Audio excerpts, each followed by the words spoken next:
আমাদের কলিজার টুকরা বোনেরা ক্লাসে প্রেজেন্টেশনের সময় সুন্দর করে শাড়ি এবং হিজাব পরে আসে। এগুলো ছাড়াও বোরখার সাথে এত সুন্দর করে হিজাব পরে যেন আরো বেশি সুন্দর লাগে। এটা যুক্তিসঙ্গত পর্দা কিনা বিস্তারিত বলবেন। আমি নজরের হেফাজত করার চেষ্টা করি। পর্দা কালবে, আল হায়া ও মিনাল ঈমান।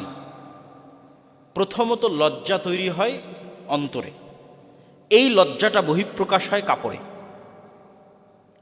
আপনি যদি শুধু কাপড়কেই লজ্জা মনে করেন তাহলে আসল লজ্জা এখনো খুঁজে পাননি। আসল লজ্জা থাকে অন্তরে, এই লজ্জার বহিঃপ্রকাশ হয় কাপড়ে। তো অন্তরের লজ্জা থাকাটা হলো আগে সর্বপ্রথম, যে একজন মেয়ের অন্তরে লজ্জা আছে কিনা। এবং নির্লজ্জতা বা কাপড় না থাকা যে নির্লজ্জতা এবং অসম্মানের প্রতীক, তার সবচেয়ে বড় আলামত হচ্ছে আমাদের প্রথম যে শাস্তিটা দেওয়া হয়েছে সেই শাস্তিটা ছিল কাপড় না থাকা।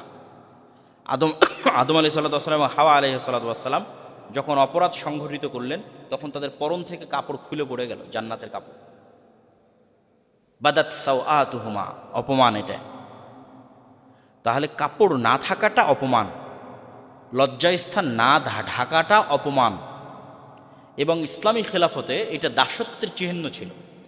স্বাধীন সম্ভ্রান্ত পরিবারের মেয়েরা পর্দা করবে, দাসী পর্দা করতে পারবে না। তাহলে যে পর্দা করে বের হয়নি সে সম্ভ্রান্ত, স্বাধীন নয়। ইসলামী খেলাফতের আগের কথা বলতেছে।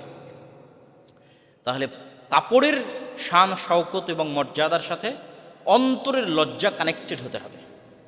আপনি বোরখা পরে আছেন বাহ্যিকভাবে, কিন্তু অন্তরে লজ্জা কাজ করতেছেন, আল্লাহর থেকে লজ্জা নাই। আপনার সাথে যে ফেরেশতা আছে ফেরেশতার থেকে লজ্জা নাই।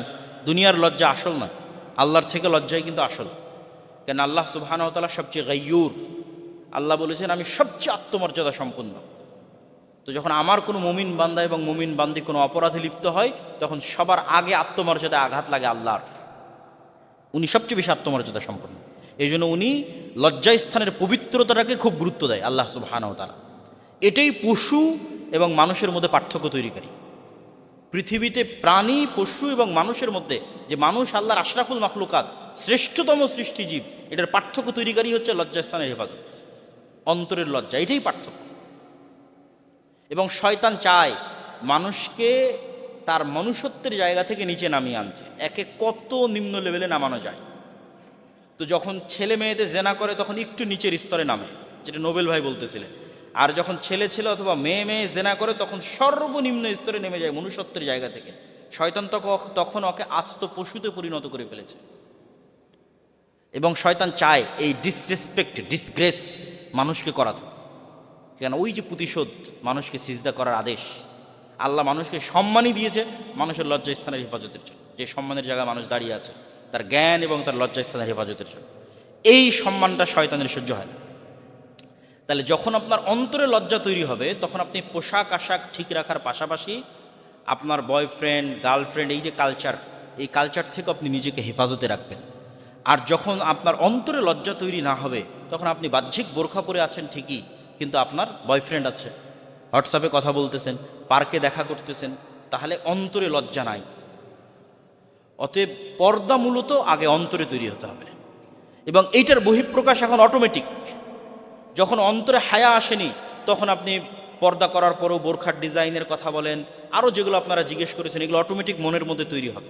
কেন শয়তান তো চায় মেয়েদেরকে অতি সহজে পথভ্রষ্ট করা যায়।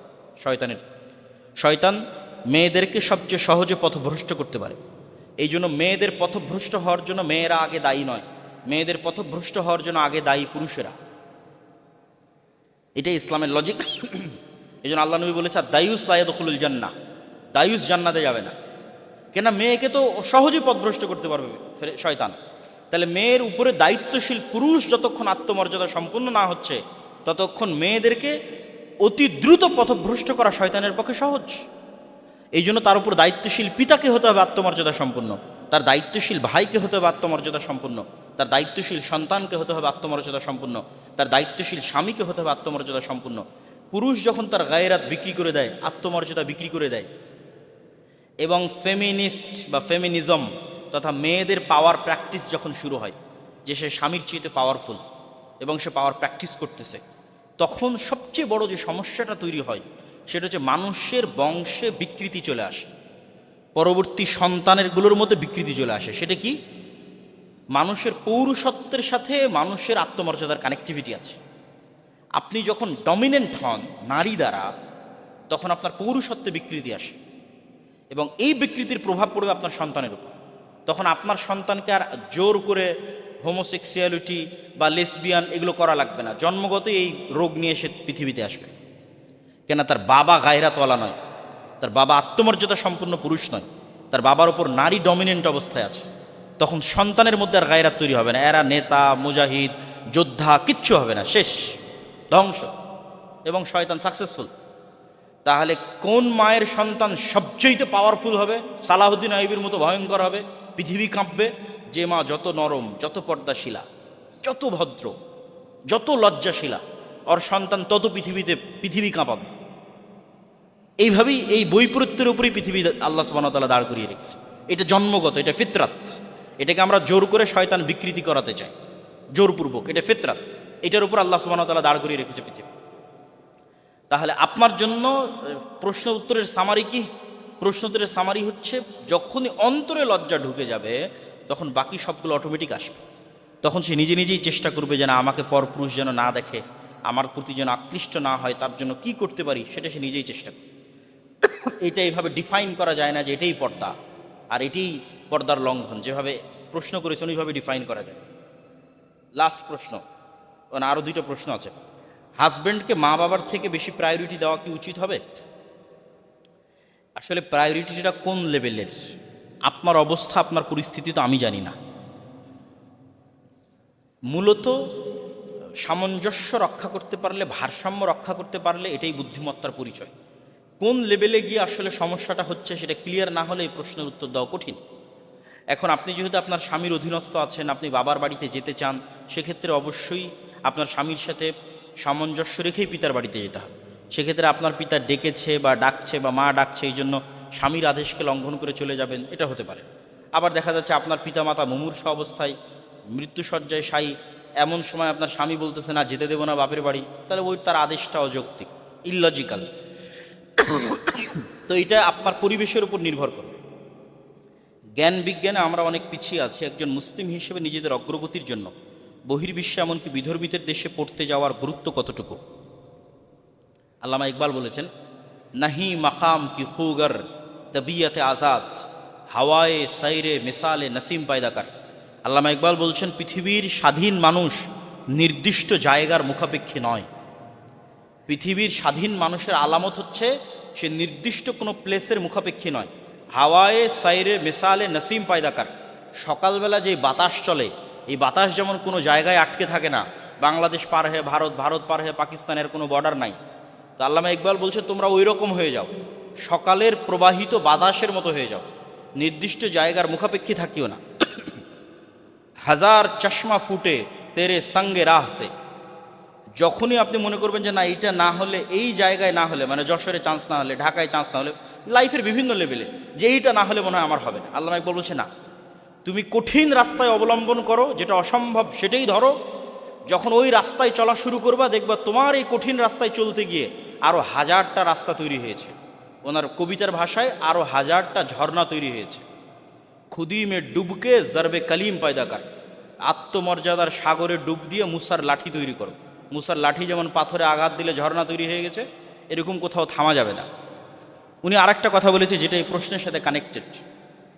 निशा है जिंदा कौमों का कि बदलती रहती है इनके सुबह शाम तकदीरें, नए शाम पैदा कर नए सुबह पैदा कर।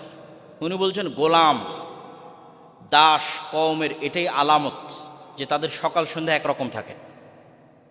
দাস, কৃতদাস এবং গোলামদের আলামত হচ্ছে তাদের প্রতিদিনের সকাল এবং সন্ধ্যা একরকম।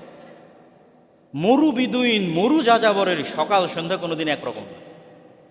আল্লাহর নবীর মৃত্যুর পর এই যে সাহাবীরা বের হয়েছে মক্কা থেকে, এই মরু যাযাবর আর মরু বিদুইনের সকাল সন্ধ্যা কোনোদিন এক থাকে? অসম্ভব। এরা স্বাধীন। আজ এখানে আছে তো আজকে নতুন প্রবলেম, কাল ওখানে আছে তো কাল ওখানে আর এক নতুন প্রবলেম, কাল আর এক দেশে গেছে ওখানে আর এক নতুন প্রবলেম। ডেইলি নতুন প্রবলেম, নতুন ফাইট। নয় শুভ শাম পায়দাকার, প্রত্যেক দিন নতুন সকাল আর নতুন সন্ধ্যা তৈরি করো। কিসের চাকরি? মুসলমানরা কোনোদিন চাকরিজীবী ছিল না। মুসলমানরা চাকরিজীবী মানেই তো সকাল সন্ধ্যা একরকম। সকাল সন্ধ্যা একরকম, ডেইলি রুটিন একরকম, এটা স্বাধীন মানুষের আলামত না। তাহলে নির্দিষ্ট জায়গায় সীমাবদ্ধ থাকা যাবে না, আবার কাফের দেশে স্থায়ীভাবে বসবাস করা যাবে না, ঠিক আছে? বরং ফাইট অব্যাহত রাখতে হবে, সামনের দিকে এগিয়ে যাওয়ার। প্রত্যেক বন্ধ রাস্তায় নতুন রাস্তা তৈরি হবে। আল্লাহ সুবহানাহু ওয়া তাআলা আমাদের কবুল করুন।